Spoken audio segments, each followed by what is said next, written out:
When I looked at the subject matter, postmodernism and philosophy, at 1 o'clock in the afternoon,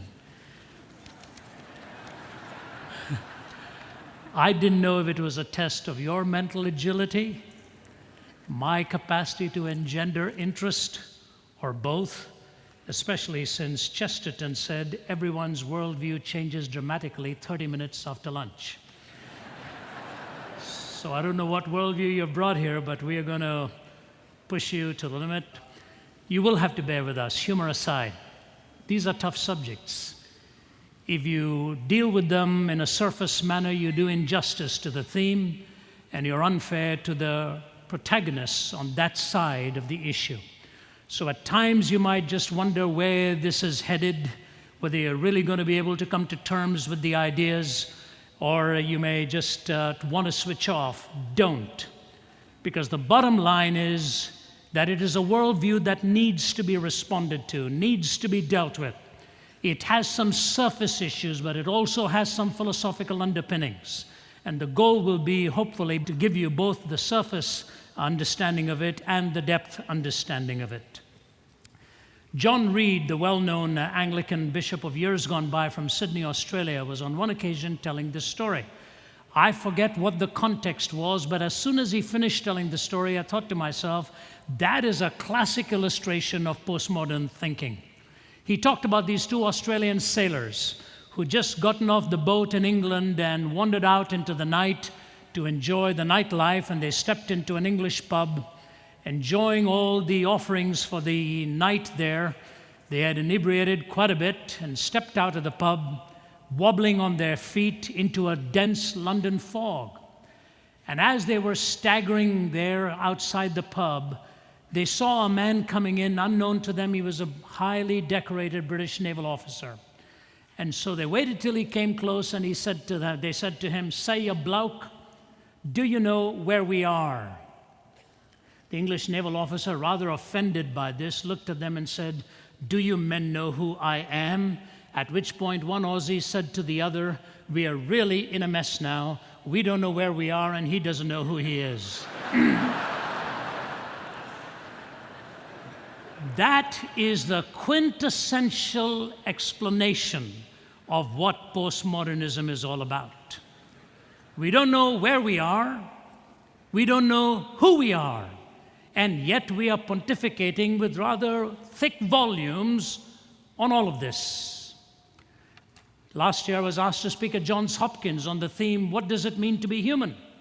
Now I like the fact that they wanted it defined, but isn't it fascinating? 2006, we're still trying to figure out who we are. I don't hear of dogs getting together to define dogginess. We're supposed to be at the highest rung of the ladder, and we don't know who we are, and we are doing the defining. If we don't know what it means to be human, what does humanism mean? What was all this writing on humanistic ways of determining ethics and so on? But there's another story I want to link into this. Some years ago, I was speaking at one of the major bar associations of the country, and when I arrived there, I was sitting at the head table, and the woman who was the head of the bar association looked at me and said, "You must be a very bold man."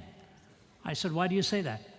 She said, "Because you're dealing with a subject here to an audience who are peddlers with words." I said, "So I'm supposed to be nervous?" She said, "Yes." I said, "Frankly, I wasn't until now." So this was, by the way, in the days when the famous statement was made, "It all depends on what the word is means," made by a rather notable character. And so here they sat with their arms folded. It was lunch hour again, and I was to talk to them about the meaning of words. And I said, before I go into this, let me tell you what the first 3 items on the news were. I said I was watching a television program on the news, and these were the first 3 items. Question number 1 was being raised, do words have any meaning? Or does the speaker reserve the right to fuse his or her words with his or her own meaning? Is there an ontic referent? Is there a point of reference for language?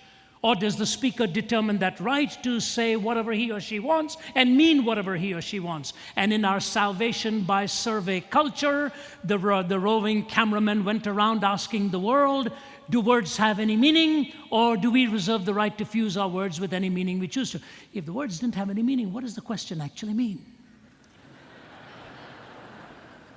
But they don't ask such questions of themselves. And the survey said, words do not have any meaning. The speaker reserves the right to fuse it with his or her meaning. So that was the first item on the news. I said the second item on the news was, does morality have any absolute? Or does each individual reserve the right to choose his or her own morality? And so the cameraman went around again. Answer, morality doesn't have any absolute. You reserve the right to make your own relativistic choices. I said, first item, do words have any meaning? Answer, no, you reserve the right to fuse it. Does morality have any absolute? No, you reserve the right to be relative at your own whim. I said, do you know what the third item on the news was? We had just sent Saddam Hussein a warning that if he didn't stop playing his word games, we were going to start bombing him. The arms went down. The peddlers with words were willing to listen. You see, we expect of the listener to be held responsible for what he or she has just been told, but we don't give ourselves the same responsibility when we want to flirt with the edges and do whatever it is we want to do. But how did postmodernism come to be? How did these ideas actually gain such popularity and find philosophers to back it? Was it not George Will who said there's nothing so vulgar left in human experience but that we can fly some professor from somewhere to justify it? Postmodernism became like that. But if you go back across the 5 centuries, in the 1500s, 1600s, 1700s, all the way down to the last century, the 20th century, first it was rationalism's turn. I think, therefore I am. You wanted to hold to your beliefs with indubitable rational certainty. But on the heels of that, the empiricists came along, that the only world you can really speak with certainty is the phenomenal world, but you can empirically verify. And logical positivism was being birthed, and the ideas of reality were then framed in this sort of scientific single vision. So from rationalism, we moved on to empiricism. Empiricism gradually gave way, and in the 1800s, Darwin, with his Origin of Species and so on, began to ground it all within a naturalistic framework. From rationalism to empiricism to naturalism. Existentialism then was birthed in the 1900s, on the heels of the writing of the previous century, just begun by people like Kierkegaard and Nietzsche and so on. So existentialism began to hold sway on the minds of young university students, starting from Europe, moving across the waters, and then finding anchor points out here. So you moved all the way from rationalism to empiricism to naturalism to existentialism. Postmodernism was waiting to be born in throwing off the single vision of all of these. It became the kind of an eclectic system. Take a little bit of this and a little bit of that, and make yourself the centerpiece of all philosophizing. Now, many times you'll hear authors say something like this: modernity reigned from 1789, the storming of the Bastille in France, to 1989, the fall of the wall in Berlin. Those 200 years are generally given that parenthetical portion of the modern world. But that is done mainly just for some kind of convenience. The fact of the matter is, the writings of Wittgenstein and Saussure and Nietzsche had already paved the way for what postmodernity was going to become. In fact, some of the most vociferous spokespersons for postmodernism, people like Jacques Derrida and Michel Foucault, had already done their US bit of speaking. It was in 1985 that Derrida came to Johns Hopkins and deconstructed the entire United States Constitution in front of that audience to a resounding applause. It was in 1984 that Michel Foucault, who embodied postmodernism, died that horrific death with his body plagued by AIDS and completely destroyed his health. So when we say 1989, we are just using it as a kind of a convenient 200th century mark. The fact of the matter is, the damage in thinking had already been done. In fact, it was in the 1970s that Malcolm Muggeridge said, "It is difficult to resist the conclusion that 20th century man has decided to abolish himself. Tired of the struggle to be himself, he has created boredom out of his own affluence, impotence out of his own erotomania, and vulnerability out of his own strength. He himself blows the trumpet that brings the walls of his own cities crashing down, until at last, having educated himself into imbecility, having drugged and polluted himself into stupefaction, he keels over a weary, battered old brontosaurus and becomes extinct." It was in the 70s. So the work was done, the seeds were sown, the soil was prepared. But you know what? Where postmodernism was really born? It was born in Genesis 3. Now the serpent was more crafty than any of the wild animals the Lord God had made. He said to the woman, "Did God really say?" Is propositional truth absolute? Can you be certain that this is exactly what the Creator has actually meant? And then he goes on to say, "The woman said to the serpent, 'We may eat fruit from the trees in the garden, but God did say, you must not eat fruit from the tree that is in the middle of the garden, and you must not touch it, or you will die.' 'You will not surely die,' the serpent said to the woman, 'for God knows that when you eat of it, your eyes will be opened, and you will be like God, knowing good and evil.'" That's it. Did God really say? And if you violate God's command, you play God and you redefine good and evil. Muggeridge said all new news is old news happening to new people. Jacques Derrida and Foucault and all didn't come up with some new ideas of postmodernism. It happened right in the beginning of the garden, questioning whether God had really spoken, and was it not possible to redefine his reality and do it on your own terms. But the fact of the matter is, ladies and gentlemen, it has gained currency, it has gained vogue. People like Richard Rorty and others will talk about their own pilgrimage. Ironically, Rorty makes the comment that in the beginning he had some interest in Christianity. He would read the Gospels and so on, but he saw its demands of humility and he could not bring himself to that point. And he turned his back on this challenge to be humble and became then one of the gurus of postmodern philosophy and postmodern thought. What I want to give for you very plainly and very quickly is 3 or 4 principal ideas of what are the major tenets, philosophical tenets of postmodernism, and we will race through them. The first is this: they do not believe there is an objective reference for words. There is no reference for words of a language. So please listen to their own definition here very carefully.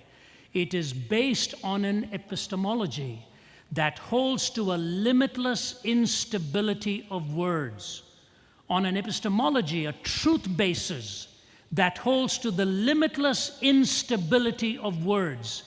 Texts are stripped of their meaning and words are given no point of reference. There is a limitless instability in language. Words do not have a point of reference.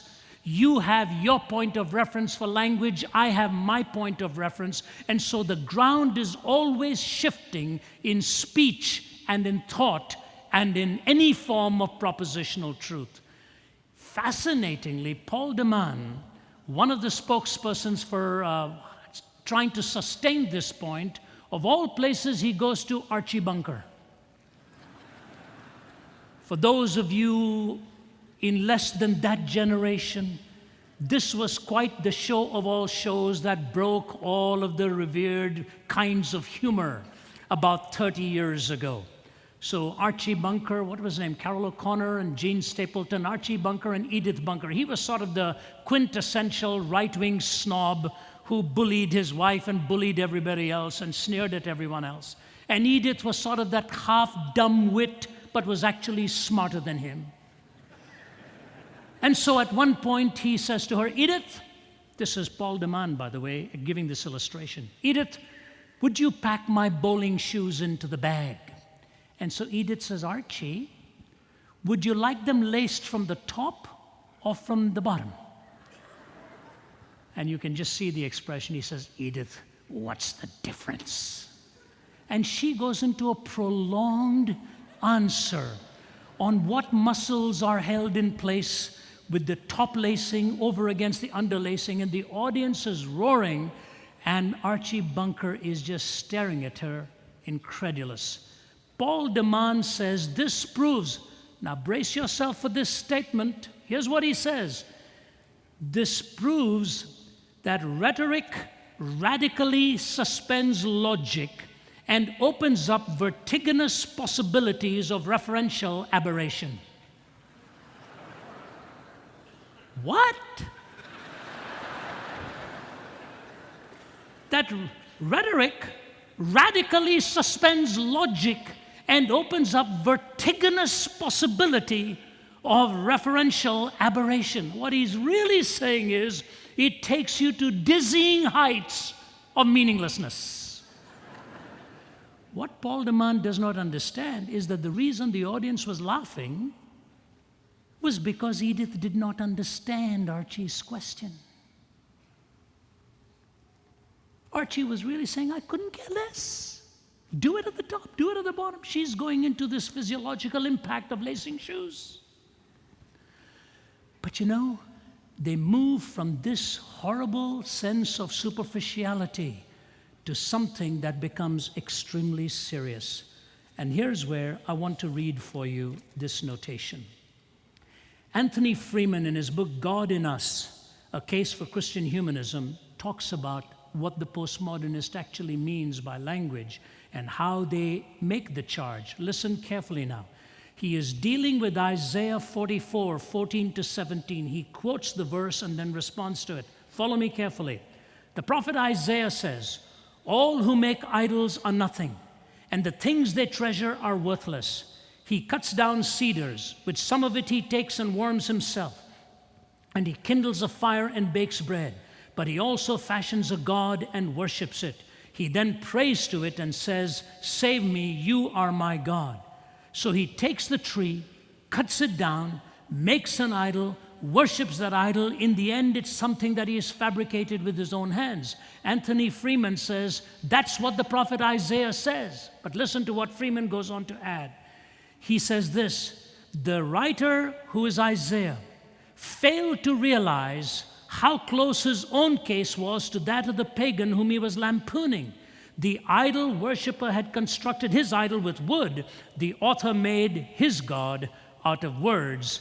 That really was the only difference. Do you see it? Isaiah talks about the idolater who takes wood and then proceeds with that wood to make an idol and proceeds with that idol to then bow down and worship it. Freeman says, you know what Isaiah doesn't realize? He's made his own idol with language and then fabricating this idea of God, and he's bowing down and worshiping before his own language. That's what this is all about. The limitless instability of words. That words actually do not have an ultimate point of reference. And what happens at the end is that we manufacture reality by the words we use. Listen to how Nietzsche said it. The real truth about objective truth is that the latter is just a fiction. Every candidate for truth must first be expressed in language, and language is notoriously unable to get us to reality. Words, like a hall of mirrors, reflect only each other, and in the end point back to the condition of their users without having established anything about the way things really are. Truth is the name, says Nietzsche, we give to that which agrees with our own instinctive preferences. It is what we call our interpretation of the world, especially when we want to foist it upon others. It's like a hall of mirrors, smoke and mirrors, as it were. We're just using words. They reflect back, they bounce back. It only reveals what we want to term as truth. But ironically, a few stanzas later, here's what he says. But I still am too pious that even I worship at the altar where God's name is truth. What Nietzsche is saying is, yes, it's all about words, but let me tell you something. At the end of the day, I too believe there's some such thing as truth, because I cannot deny truth at the same time believing that my denial is not truthful. You know, there was an old Irish farmer, and the Irish have a way of saying things.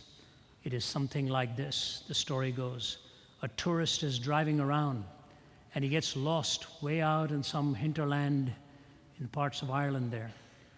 And he looks at a farmer and he says, "Can you tell me how to get to such and such a place?" And the farmer stops and says to him, "If that's where you are going, this is not where I would begin."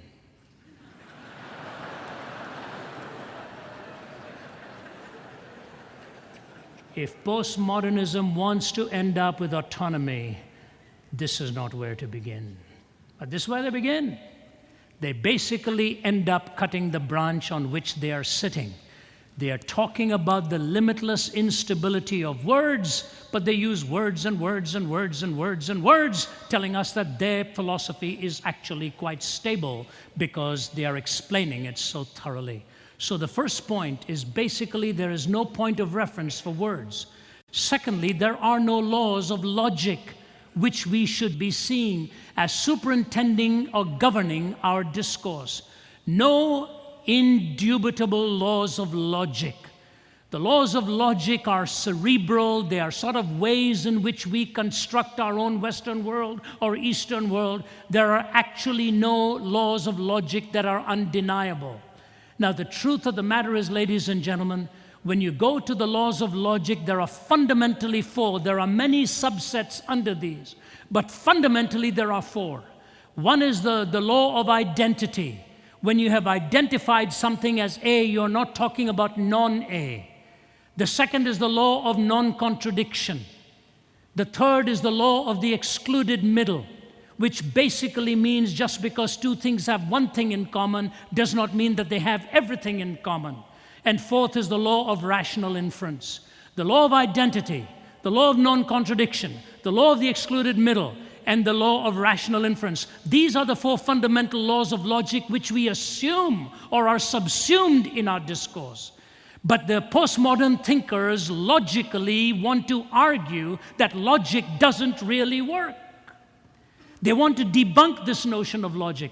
What fascinates me, absolutely fascinates me, when I became a Christian in the 60s, and I would start visiting campuses and so on, they would ask me for reasons why I have become a Christian. And I remember struggling sometimes to answer their questions. And so I made it a pursuit of my life to study the relevant answers to such honest questioners. Now when you give the same answers, do you know what they say to you? This thing's too rational. There's too much of logic involved in all of this. The moment they've been beaten at their own game, they want to change the rules and the terms of engagement. This is precisely what's happened in our university campuses. The law of non-contradiction is being jettisoned and denied. When I finished a talk at the University of Iowa, a student ran to the microphone, she cupped her hands and shouted out at me. William Lane Craig and I were doing some open forums out there together. The place was packed. And she looked at me and shouted out, "Who ever told you that our answers to life needed to be coherent?" Where did you get this from? Is this not another Western way of foisting its worldview upon others? And she went on and on. One of the secrets to answering a question is let the questioner talk long enough and they will convict themselves. And so when she finished, I said, "Ma'am, I'll be glad to answer your question. I just have one question for you. When I answer you now, do you want my answer to be coherent or may my answer be incoherent?"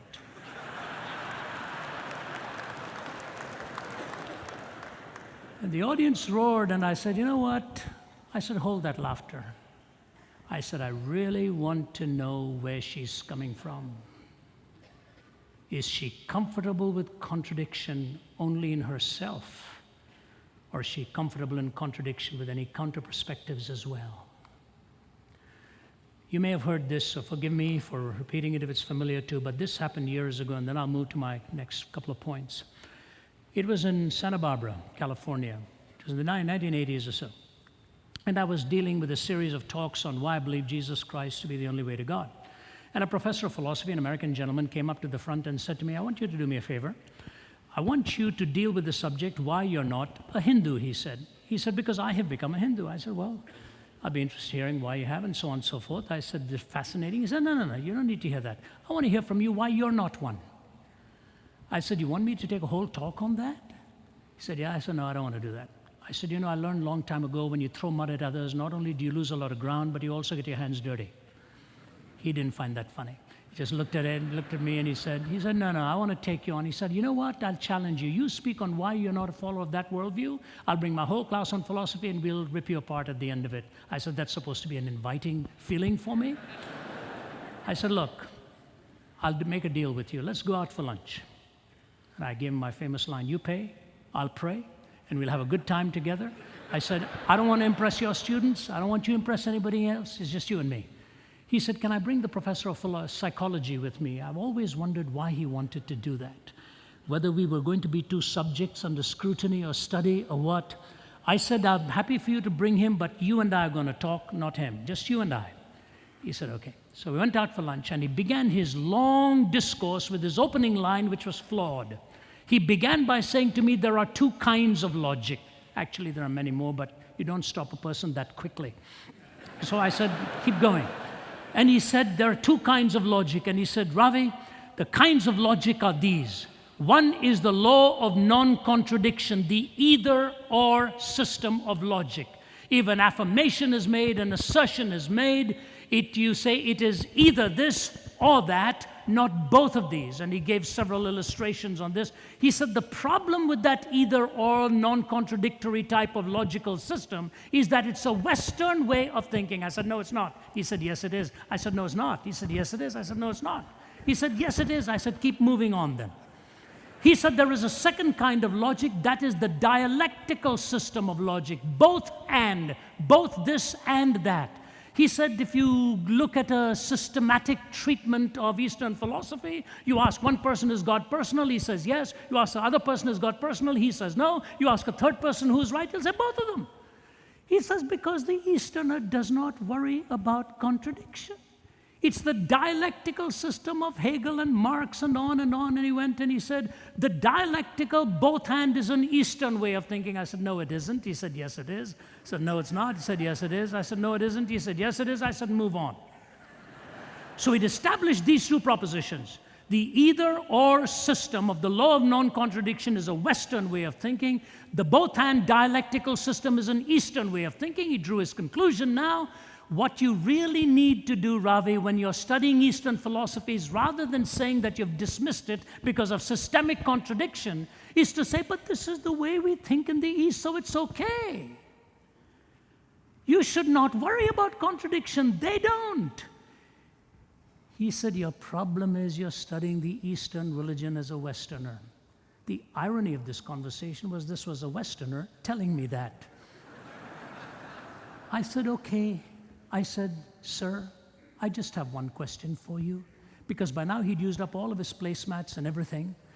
And he'd drawn on everything. We'd finished our lunch, the psychologist and I. His was sitting congealed in front of him. So I said, I just have one question for you.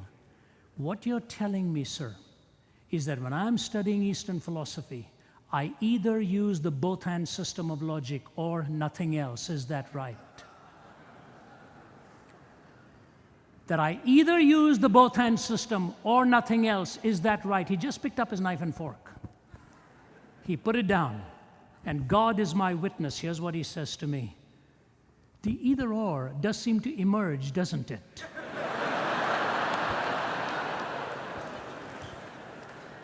I said, sir, I've got some shocking news for you.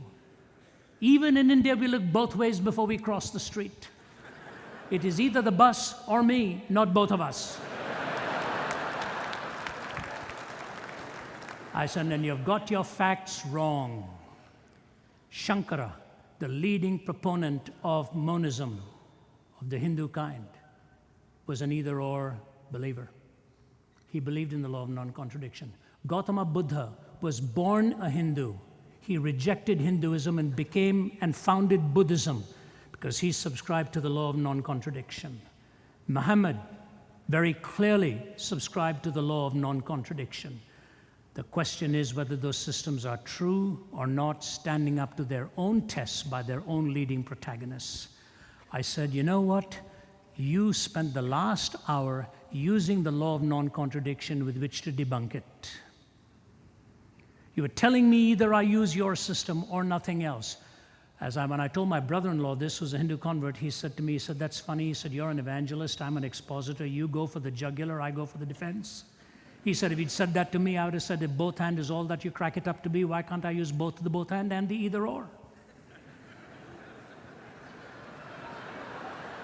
It's a kinder, gentler version of what I've just said to you.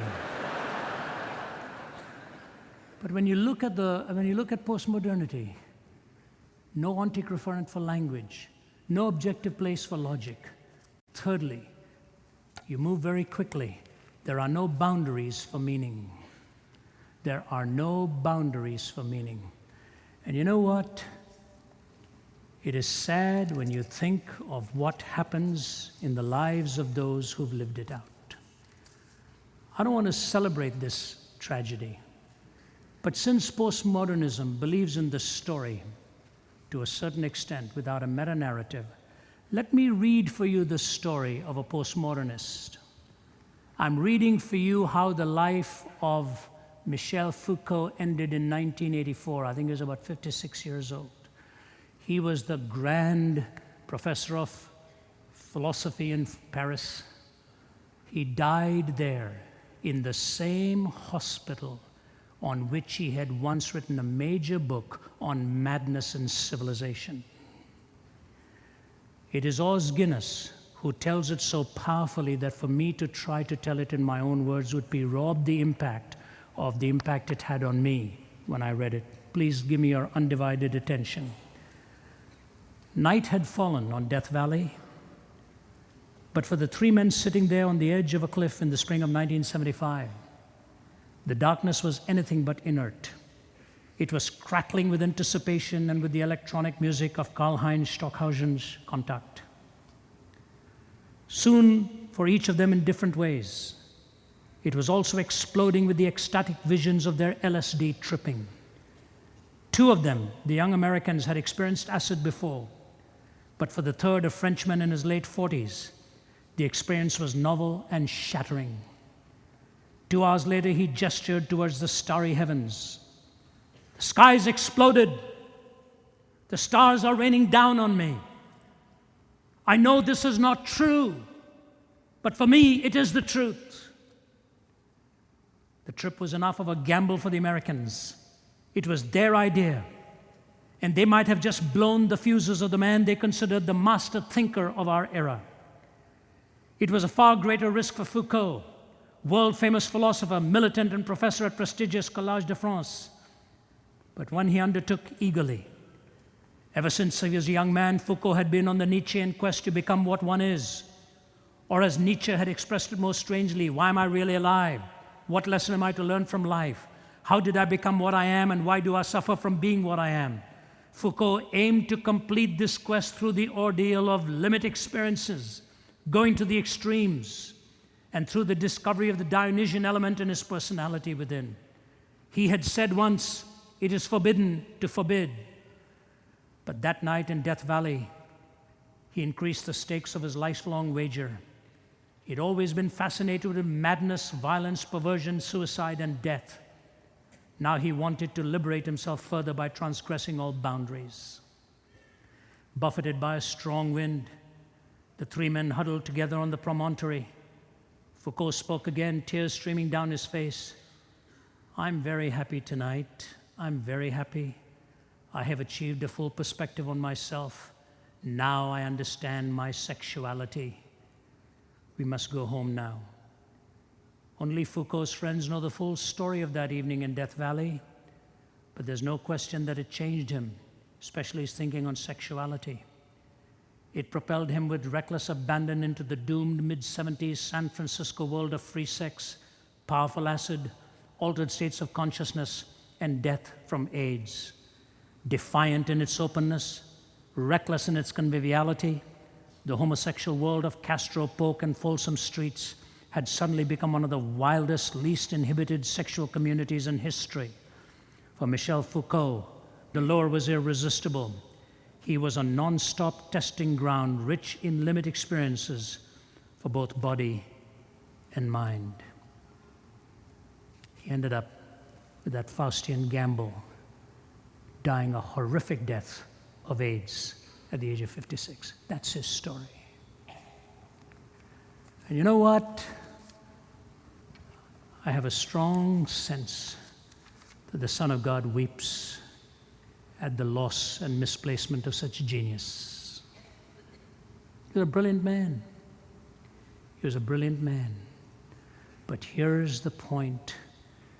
Postmodernism writes out its individual stories by denying an overarching story. So they debunk words, they debunk logic, they debunk meaning, and they debunk the meta-narrative. There is no overarching story. I was born and raised in India. And some time ago, my wife began to do a family tree study of my own life. She talked to one of my aunts who'd lived to be 103. My wife comes from Canada. And she said, I want to know a little bit about Ravi's background and family. And page after page was written and written and written, and then I sent one to all of my brothers and sisters. I could only get back about 7 generations. How wonderful it is to know your own background, your own family tree, from whence you came. Think about being in this world and knowing nothing about its origin, knowing nothing about why you're here, knowing nothing about language, knowing nothing about meaning, knowing nothing about the story of why this world is meant to be. There's no meta-narrative. There's no overarching story. And ladies and gentlemen, von Schlegel years ago wrote a play about an audience sitting in an arena, in an auditorium, looking at a platform, waiting and waiting. The curtain rises. All of a sudden, all they see is the backs of people sitting on chairs facing the other side. And 5 minutes later, another curtain rises. And those on the stage are looking at another stage with other people sitting on their chairs and watching the backs of them, waiting for another curtain to rise.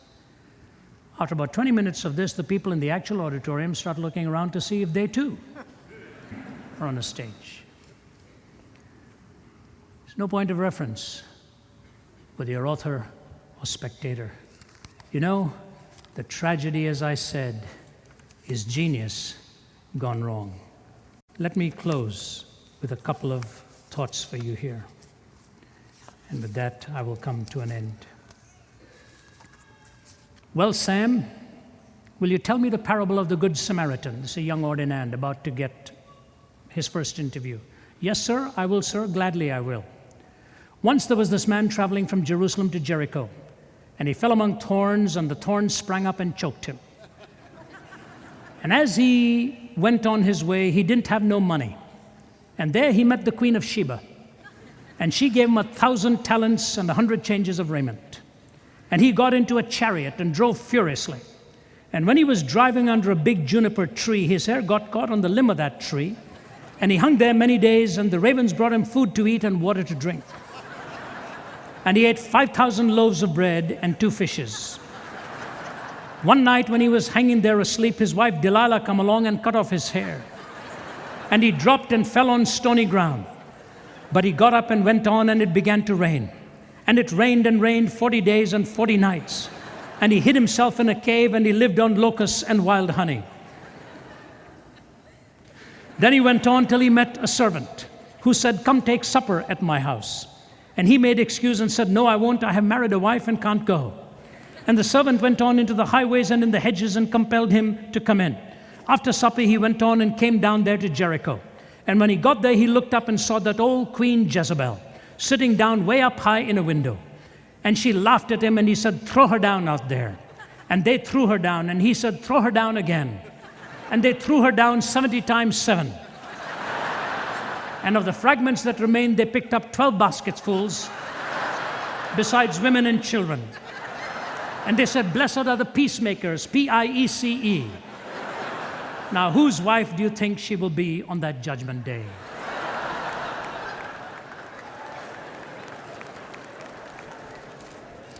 It's a brilliant story, but it's not the story of the Good Samaritan.